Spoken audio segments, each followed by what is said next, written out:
it's Jen and Tammy with our North Pole Sampler quilt. Our Sew Along is coming up, and all of our Facebook friends have been they've been buzzing. They're excited. Like, what can we do to get ready? And so I know you have some best practices. I do. So let's talk to our quilting friends and let them know what can they do right now while they're waiting. I know you're tempted to cut into the fabric. What can they do instead? What can they do? All right. So what I would do is when you get your kit and you open your fabric, you're going to see a lot of it has creases on it. I love magic sizing. This is just going to add some sizing to your fabric, but it's going to relax the wrinkles out of it. And you can see once I spray that, see how that just relaxed right out? Right away. Yeah. I'm going to press it now with a hot iron, just like this.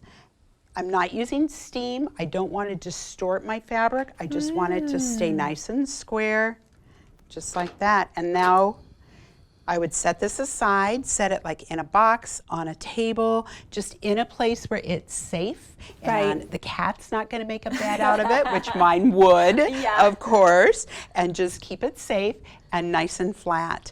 Now, if old school, we used to wash our fabrics. I do not wash my fabric any longer. I don't when I make either. a quilt. The dyes nowadays are not, they're not running. They're not running. Exactly. so they don't run all good. over everything. They stay where they're supposed to stay.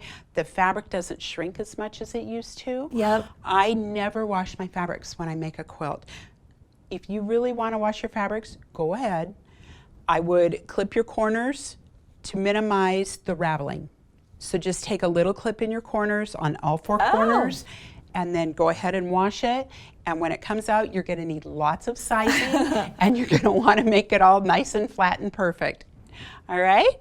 But your recommendation would be don't wash it. Don't wash it. Okay. No, I do not wash it. Okay? All right. Put a new needle in your machine, get your notions in order, and get organized. You have a calendar in your pattern or with your kit. With the kit. You're going to need to pay attention to your deadlines, when you have to have your tree blocks ready by, when the drawings are, when the videos are. I love this.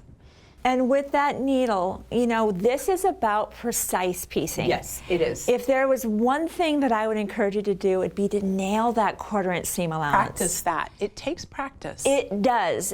I notice every time I'm like away from quilting for a while and I come back, I'm like, wow, I'm kind of